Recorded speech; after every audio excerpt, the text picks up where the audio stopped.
هبوا ضحايا الاضطهاد، ضحايا جوع الاضطرار، ركاب الفكر في افتقادي، هذا آخر انفجار.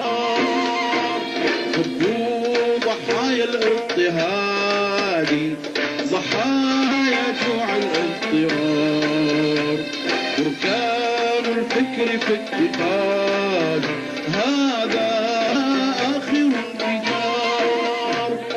هيا نمحو كل ما دور حاطم القيود، شيدوا الكون جديدا حر، كونوا أنتم الوجود بجموع قوية. هبوا لاح الظفر يا دول الأممية، هبوا ضحايا الاضطهاد، ضحايا جوع الاضطرار، بركان الفكر في افتقاد، هذا